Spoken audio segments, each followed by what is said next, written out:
Halo, apa kabar? Salam jumpa pemirsa. Senang sekali Nusa Tenggara Timur hari ini kembali hadir menjumpai Anda. Ya pemirsa, sejumlah informasi menarik dan teraktual dari berbagai daerah di Nusa Tenggara Timur telah kami siapkan untuk Anda. Mengawali perjumpaan kita, berikut cuplikan berita utama. Angin puting beliung mengakibatkan warga terluka di Kabupaten Nagekeo. KPU Belu sosialisasikan tahapan Pilkada tahun 2024. PT Pelni Cabang Labuan Bajo memperkirakan kurang lebih akan ada 1.000 penumpang yang akan mudik Lebaran.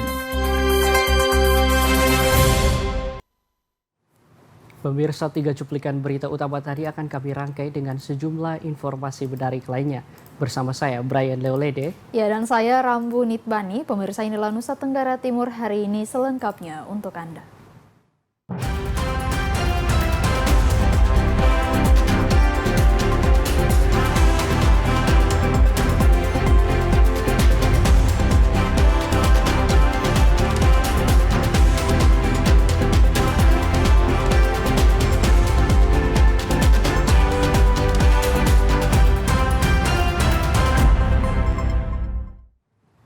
Ya pemirsa, kita awali berita pertama dari Kabupaten Nagekeo. Bencana alam angin puting beliung menimpa warga desa Waikokak, Kecamatan Asesa, Nagekeo kemarin. 4 orang dievakuasi anggota Polsek Asesa dan dibawa ke rumah sakit untuk mendapatkan perawatan. Angin puting beliung telah terjadi di Kabupaten Nagekeo sekitar pukul 12 waktu Indonesia Tengah. Akibatnya 4 orang harus mendapatkan perawatan serius karena tertimpa rumah pondok di lokasi persawahan. Informasi yang didapat, keempat korban ini sedang berada di dalam rumah pondok tersebut, hendak makan siang usai melakukan pekerjaan di sawah. Ketika sedang makan siang, tiba-tiba angin kencang melanda dan menghantam 2 bangunan rumah pondok hingga rubuh dan hancur. Akibat kejadian tersebut, 4 orang mengalami cedera fisik dan mengalami luka pada bagian kepala dan beberapa anggota tubuh lainnya. Dari Nagekeo, Doni Moni, TVRI NTT. Ya pemirsa, banjir dari Sungai Noemuke kembali meluap dan merendam ratusan rumah warga. Penjabat Bupati Timur Tengah Selatan perintahkan Dinas PUPR untuk langsung melakukan rasionalisasi darurat. Kepada TVRI Seperius Edison Sipa, penjabat Bupati Timur Tengah Selatan, menjelaskan hujan berkepanjangan sejak Sabtu 30 Maret 2024 di wilayah itu menyebabkan Sungai Noemuke meluap sehingga ratusan rumah warga terendam banjir. Pihaknya langsung memerintahkan Dinas PUPR turun ke lokasi membawa alat berat ekskavator untuk melakukan penanganan rasionalisasi tanggap darurat. Kendati demikian, alat berat ekskavator mini milik Badan Penanggulangan Bencana Daerah Timur Tengah Selatan sudah 1 bulan berada di lokasi, namun alat tersebut kecil dan hanya bisa menangani sumbatan got.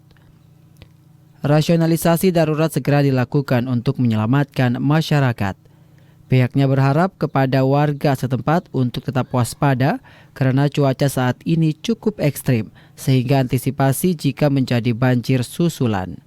Warga tetap dihimbau untuk waspada saat malam hari. Kita yang sudah di sini nanti langsung menuju ke Teneke untuk melakukan normalisasi darurat mengantisipasi kalau hujan susulan dan ada luapan susulan dari Kali Teneke. Jadi apa yang saya janjikan bahwa kita akan melakukan normalisasi secara darurat. Alat hari ini sudah menuju ke Teneke. Mudah-mudahan besok sudah mulai melakukan penanganan di Teneke. Ia menambahkan bahwa pemukiman warga Toineke berada pada dataran rendah hilir, sementara banjir rata-rata mengalir dari atas gunung. Imbasnya banjir akan menuju ke lokasi pemukiman warga sehingga masyarakat dihimbau untuk terus waspada serta memperhatikan posisi pohon dan permukaan air atas ancaman seperti pohon tumbang dan luapan air sungai apalagi saat malam hari. Dari Timur Tengah Selatan, Evan Baitanu, TVRI NTT.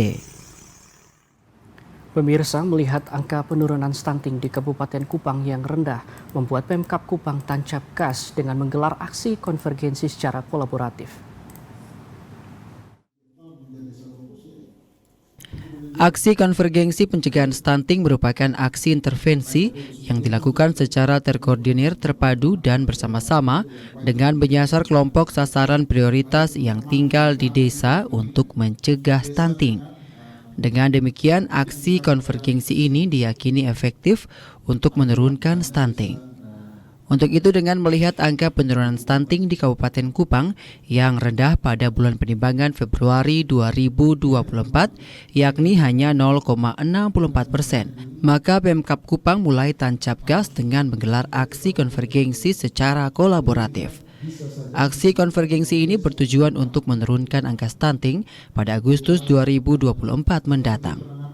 Seperti disampaikan Ketua Percepatan dan Penanganan Stunting atau TPPS yang juga Wakil Bupati Kupang Jerry Manafe, bahwa aksi konvergensi yang dilakukan saat ini adalah aksi konvergensi 1 dan aksi 2. Di mana aksi 1 yakni terkait pemetaan lokasi atau desa dan tempat untuk penanganan stunting.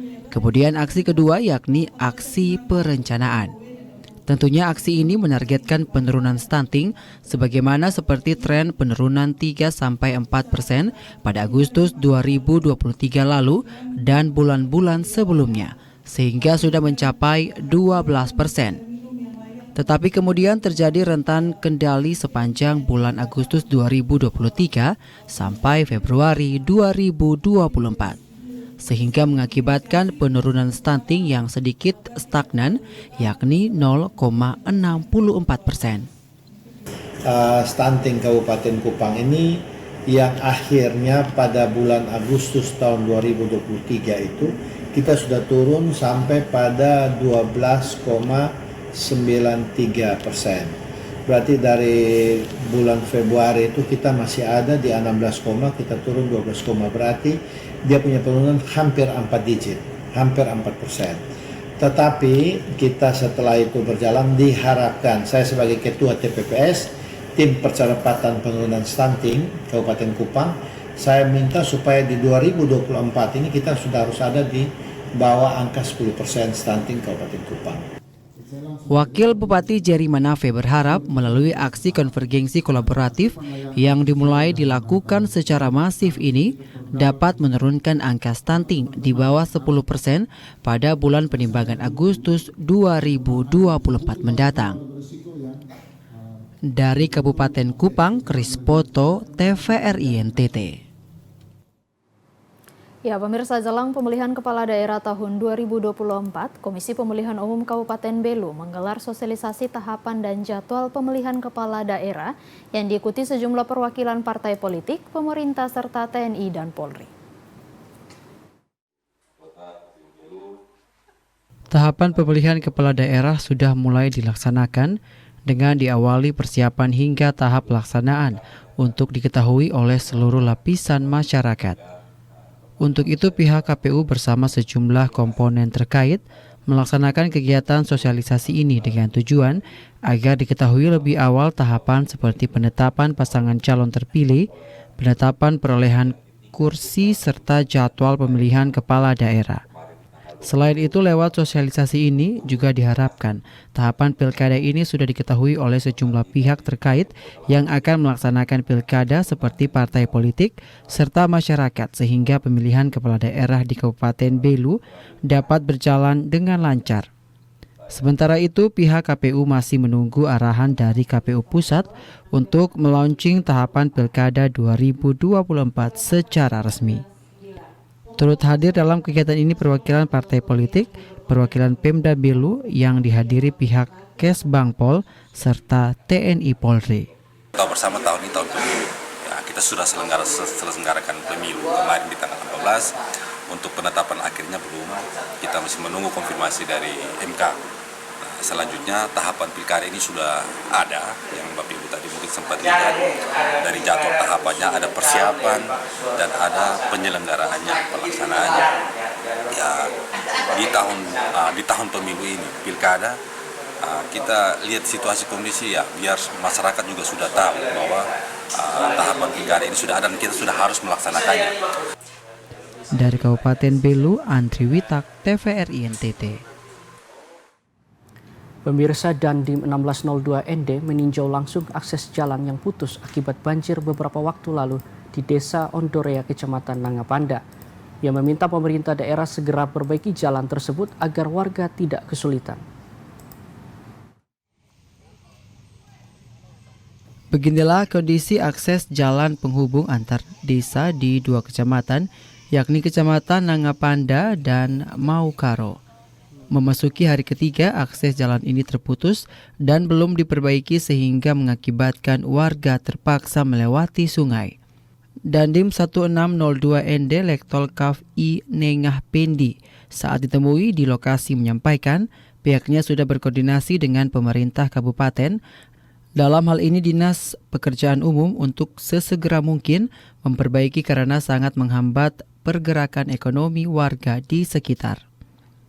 Ia menambahkan pihaknya menyiapkan anggota di lapangan baik dari Koramil 01 ND maupun Polsek Nangapada untuk membantu warga menyeberang. Sementara itu, Kepala Dinas PUPR Mustaqim Beru melalui sambungan telepon menyampaikan alat berat sudah dalam perjalanan dan hari ini dipastikan akses tersebut sudah bisa dilewati warga meski dibangun secara darurat sambil menunggu anggaran perbaikan. Dari ND Obitani, TVRI NTT. Ya pemirsa, sementara itu kemacetan akibat longsor di Jalan Transnegara kilometer 17 Timur Tengah Selatan akhirnya berhasil diurai sehingga kembali lancar di sisi kiri dan kanan. Kepada TVRI, Seperius Edison Sipa mengaku sejak pagi mendapatkan laporan terkait terjadinya kemacetan hingga antrian panjang arus transportasi di kilometer 17 Fatumetan, Desa Biloto. Pihaknya telah perintahkan Kadis PUPR dan staf untuk turun ke lokasi. Namun lokasi tersebut berada di wilayah Kabupaten Timur Tengah Selatan sehingga kepala daerah merasa turut bertanggung jawab kepada titik lokasi tersebut. Pihaknya langsung menggerakkan seluruh pimpinan perangkat daerah, penjabat sekretaris daerah dan Forkopimda turun ke lokasi di sore harinya. Bersama-sama pihak Balai Jalan Nasional berusaha agar transportasi dapat kembali normal dari dua sisi kiri dan kanan. Pihaknya lebih lanjut mengakui soal tanggung jawab penanganan itu bukan tanggung jawab pihak pemerintah kabupaten karena jalan tersebut merupakan jalan negara. Namun karena lokasi longsor ada di wilayah Timur Tengah Selatan, maka sebagai pimpinan harus turun untuk memberikan solusi penanganan, sedangkan tanggung jawab selanjutnya ada pada pihak Balai Jalan Nasional. Dan menurut informasi, jalan tersebut sudah ditenderkan tahun ini untuk segera dilakukan perbaikan secara permanen. Tadi pagi begitu kami mendapat laporan bahwa ini terjadi kemacetan luar biasa di sini karena terjadi longsor di sini, sehingga langkah yang kami ambil adalah kami minta Pak Kepala Dinas PU untuk dengan alat berat segera turun untuk membantu penanganan sementara sambil menunggu dari provinsi. Dan terima kasih setelah dari Dinas PU dengan alatnya sampai sini itu sudah ada penanganan ini sehingga arus transportasinya sudah tidak macet lagi. Dari Timur Tengah Selatan, Evan Baitanu, TVRI NTT. Pemirsa, banyak titik longsor di Jalan Trans Timur Raya Kupang hingga Atambua dan Negara Timor Leste di wilayah Kabupaten TTS segera ditangani pemerintah pusat melalui Balai Pelaksanaan Jalan Nasional Nusa Tenggara Timur.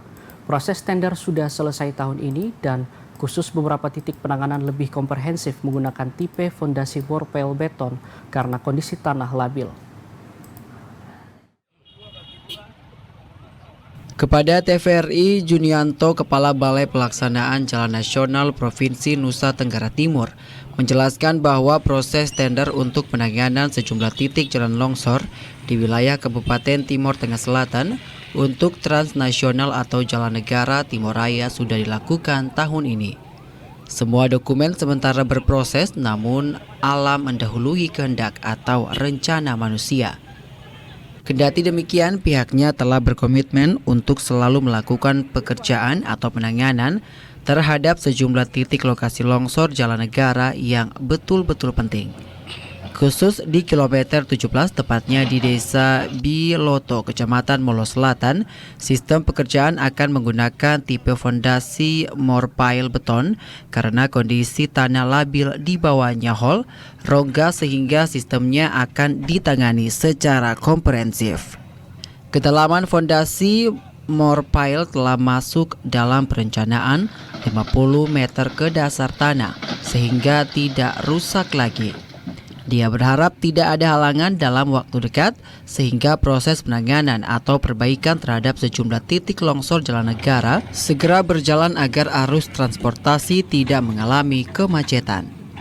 Lokasi ini masuk dalam penanganan tahun 2024 ini, penanganan longsoran.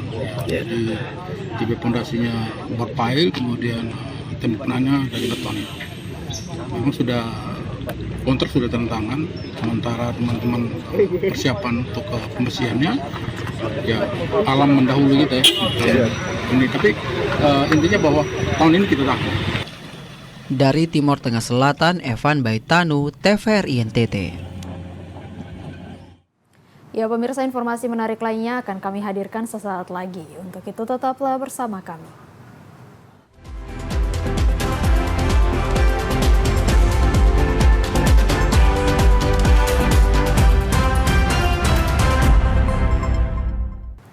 Pemirsa, terima kasih Anda masih bersama Nusa Tenggara Timur hari ini.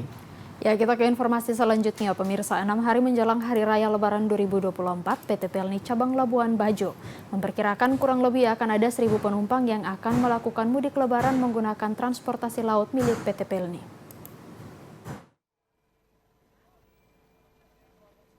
PT Pelni Cabang Labuan Bajo menyiapkan 2 armada kapal untuk melayani penumpang yang akan melakukan perjalanan mudik Lebaran. 2 armada kapal tersebut yaitu K. Tilong Kabila dan KM Willis. Kurang lebih 1.000 penumpang yang akan melakukan perjalanan mudik menggunakan transportasi laut milik PT Pelni. Tercatat sampai dengan saat ini telah ada 930 calon penumpang yang sudah membeli tiket dengan tujuan Makassar dan Benoa, Bali. PT Pelni Cabang Labuan Bajo menyebutkan mudik Lebaran tahun ini menjadi yang tertinggi dibandingkan tahun sebelumnya. Ini Lebaran di Pelni Labuan Bajo itu kemungkinan dia puncak ada di H-5 di tanggal 5 April. Hari Jumat besok kita ada kapal Tilong Kabila tujuan ke Makassar. Itu penumpangnya sekitar 480 orang. Mungkin sampai besok kita bisa nyampe 500 orang. Dibandingkan kenaikan dibanding tahun kemarin, saya menganggap ini kenaikan karena kapalnya kan lebih sedikit.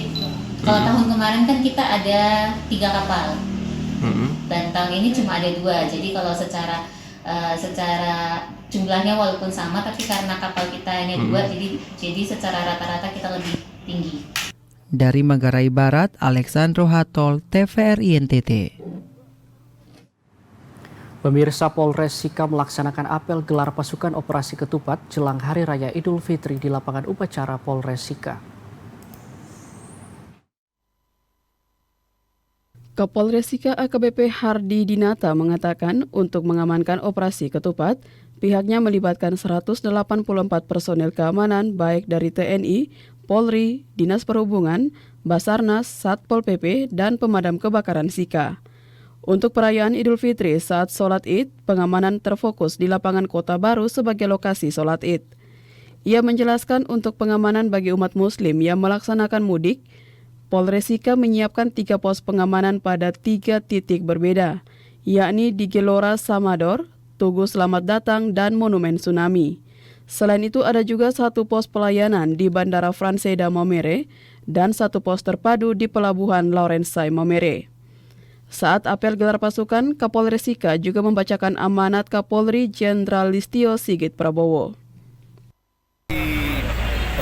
Ketupat Turangga 2024 dari Polres Sika ini kita menyiapkan 126 personil, di mana di dalamnya itu ada anggota Polri, TNI, kemudian dari instansi terkait.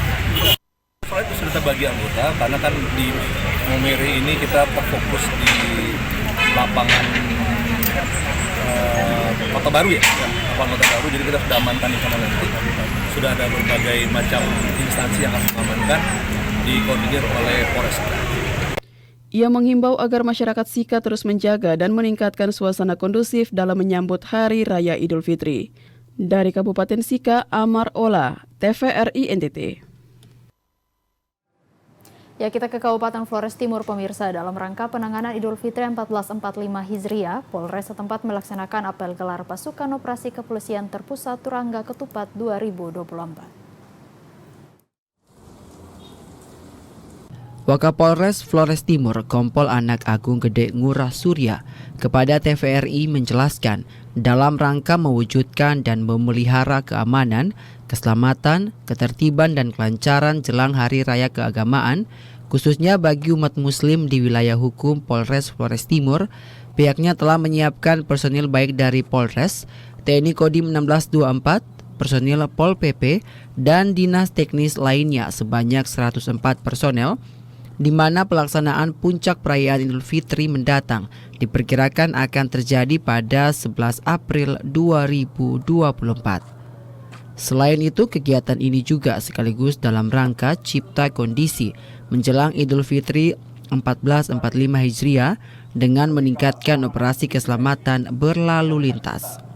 Hal ini merupakan jenis operasi pemeliharaan keamanan dan ketertiban masyarakat atau Harkamtipmas yang mengedepankan kegiatan preemptif, preventif, serta humanis. Nyaman dan amannya pemudik baik datang maupun nanti harus baliknya itu persiapan jauh-jauh hari untuk penanganan lapangan. Jadi untuk kekuatan personil untuk Polres Flotim kita siapkan sebanyak 53 personil operasi. Jadi di dalam sistem itu sebanyak 53 personil operasi. Terus dengan instansi terkait, ya, itu sebanyak 190 personil kita kerahkan dalam pengamanan Idul Fitri. Wakapolres Flores Timur pun berharap agar segenap masyarakat di wilayah hukum Polres Flotim senantiasa terus menjaga keamanan dan ketertiban masyarakat di daerah ini dalam semangat kebersamaan dan saling menghormati. Bahkan dirinya pun mengajak segenap generasi muda Lewotana untuk saling membantu dan terlibat dalam pengamanan Hari Raya Idul Fitri nanti. Dari Flores Timur, Patman Werang, TVRI NTT. Pemirsa, Kepolisian Resor TTU mulai melakukan operasi pemantauan dan pengamanan menyongsong perayaan Hari Raya Idul Fitri 1445 Hijriah. Menandai telah dimulainya operasi pemantauan dan pengamanan menyongsong perayaan Idul Fitri 1445 Hijriah 2024, pada Rabu 3 April telah dilakukan apel gelar pasukan operasi kepolisian terpusat dengan sandi Ketupat Turangga 2024 di halaman Mapolres setempat. Melibatkan institusi pemerintah daerah, TNI, Ormas dan sejumlah tokoh agama serta masyarakat, apel gelar pasukan Ketupat Turangga 2024 akan dilaksanakan selama 13 hari, terhitung mulai tanggal 4 sampai dengan 16 April 2024 mendatang. Kapolres TTU AKBP Muhammad Mukson mengungkapkan sedikitnya ada 260 personil keamanan dilibatkan dalam operasi ini. Menurut Mukson, pengamanan optimal akan difokuskan nanti pada malam sebelum sholat Idul Fitri dan pengamanan pada saat sholat Id. Dari Timur Tengah Utara, Joseph Praso, TVRI NTT. Ya, pemirsa, berbagai macam aneka perlombaan dilakukan dalam menyambut Hari Pendidikan Nasional tingkat sekolah atas di Kabupaten Ngada. Selain untuk mengasah kemampuan siswa, tetapi juga memberikan ruang untuk menunjukkan prestasi siswa demi peningkatan kualitas diri melalui bakat dan minat. Dalam menyambut Hari Pendidikan Nasional kali ini diselenggarakan berbagai macam perlombaan melalui Festival Seni Siswa dan Olimpiade Olahraga tingkat Kabupaten Ngada bagi siswa sekolah menengah atas yang dibuka secara resmi oleh Bupati Ngada untuk mendapatkan siswa berprestasi yang akan mewakili Kabupaten Ngada di ajang yang lebih tinggi nanti. Bupati Ngada Andreas Paru menjelaskan dirinya sangat mendukung upaya peningkatan mutu pendidikan di Kabupaten Ngada melalui kegiatan berbagai macam perlombaan untuk memberikan kesempatan kepada siswa dalam menunjukkan kemampuan diri secara baik sehingga dapat mencapai prestasi yang dikehendaki oleh siswa itu sendiri. Harapan kita pemerintah Kabupaten Ngada ini sangat sejalan dengan visi pembangunan Kabupaten Ngada, yaitu ingin meningkatkan SDM, manusia Ngada yang unggul. Unggul di mana? SDM-nya yang unggul. Nah, hari ini itu salah satu wujud konkret yang dilaksanakan oleh jajaran pendidikan dalam rangka mewujudkan kompetensi anak-anak itu yang betul-betul disiapkan untuk masa depan. Ya. Baik di sektor kebudayaan, seni, kemudian komunikasi, juga olahraga. Ya. Perlombaan yang difokuskan pada kemampuan individu maupun kelompok di bidang seni tari dan vokal serta debat bahasa Inggris dan juga olahraga diharapkan mampu menciptakan siswa berprestasi dalam bidang masing-masing yang dinilai oleh tim juri secara independen dan profesional. Dari Kabupaten Ngada, Lexi Nunu, TVRI NTT. Pemirsa, Festival Balenagi membawa banyak dampak positif, utamanya terhadap peningkatan ekonomi pelaku usaha mikro kecil dan menengah atau UMKM. Para pelaku UMKM se-Flores Timur serta dari beberapa kabupaten tetangga lainnya diberikan ruangan untuk berjualan di taman stand pameran di sepanjang pelataran Taman Kota Felix Fernandez. Natalia Andisti kepada TVRI menuturkan event Festival Balenagi ini memiliki makna yang sangat baik, salah satunya untuk memberdayakan sektor UMKM di daerah ini. Hal ini terbukti dengan banyaknya permintaan pengunjung di lapak miliknya untuk memasang patung duplikat Tuan Ma, serta panganan ringan serta kain tenun lokal hasil kerajinan masyarakat Flores Timur. Olehnya dirinya berharap festival ini menjadi wadah bagi para pelaku UMKM untuk memasarkan produk-produknya unggulan dan menjadi perhatian dari pemerintah setempat, baik itu urusan promosi hingga membelinya. Unggulan kami ada kacang bede, ada jagung titi, kemudian ada keripik pisang, ada rempeyek dan hasil panenan kebun, kemudian ada sorghum, beras sorghum. Banyak yang mencari rosario, juga cemilan seperti kacang bede dan jagung titi. Saya berharap pemerintah juga lembaga-lembaga keuangan lain bisa mendukung kinerja UMKM dengan membeli, juga mendukung, mempromosikan juga produk-produk UMKM dari Flores Timur khususnya. Sejumlah pelaku usaha kecil dilibatkan dalam event ini dengan menyajikan berbagai macam kuliner khas Lama Holot, mulai dari makanan dan minuman tradisional, termaksud produk lainnya seperti kain tenun dan sejumlah kerajinan lainnya. Dari Flores Timur, Patman Werang, TVRI NTT. Ya, pemirsa, memperingati Jumat Agung dan merayakan Paskah 2024, warga Semau hiasi poros tengah Semau dengan Taman Salib. Inilah pemandangan dan suasana pada malam hari Taman Salib yang dibangun sepanjang jalan poros tengah Pulau Semau, tepatnya di Desa Huilelot, Kecamatan Semau. Nampak berbagai pernak-pernik hiasan dan warna-warni lampu hias menambahkan keindahan Taman Salib yang dibangun. Adapun Taman Salib yang dibangun terdiri dari 3 salib yang berdiri di atas gundukan yang digambarkan sebagai Bukit Golgota yang juga dibangun bersamaan dengan kuburan Yesus. Tak hanya itu, ratusan lampu pelita dipasang di sisi kiri dan kanan jalan poros tengah Pulau Semau sehingga semakin memperindah suasana Taman Salib yang dibangun. Untuk diketahui bahwa Taman Salib yang dibangun tersebut merupakan bagian dari lomba hias Taman Salib yang digelar oleh Jemaat Gemit Sonaf Nikah Huilelot dalam rangka memperingati Jumat Agung dan merayakan Paskah 2024. Ketua Majelis Jemaat Gemit Sonaf Nekahuilelot, Pendeta Yalven Tameno mengatakan tujuan digelar lomba hias Taman Salib ini adalah untuk memberikan semangat kepada jemaat di 9 rayon untuk menata dan membangun kebersamaan, di mana saat pandemi dan pasca pandemi beberapa tahun lalu membuat sejumlah aktivitas pelayanan terhambat hingga saat ini. Sehingga Taman Salib yang dibangun di setiap rayon menjadi kesempatan bagi umat untuk bersama-sama bangkit dari kondisi sulit sejak beberapa tahun yang lalu. Dengan demikian, tujuan utama dari lomba hias Taman Salib ini adalah untuk menjaga dan melestarikan persekutuan dalam jemaat.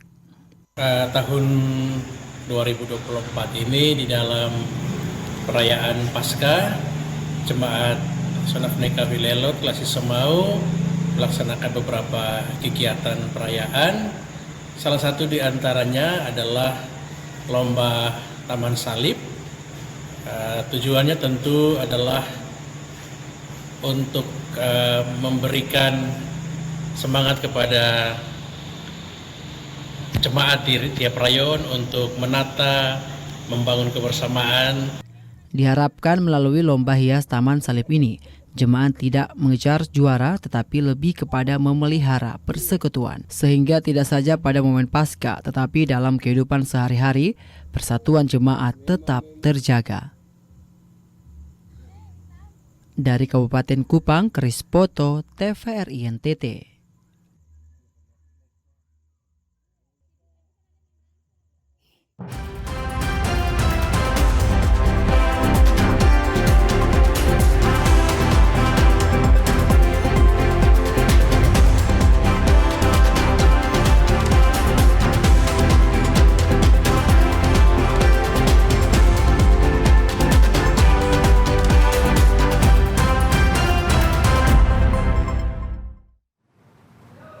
Saudara, informasi tadi sekaligus mengakhiri perjumpaan kita hari ini.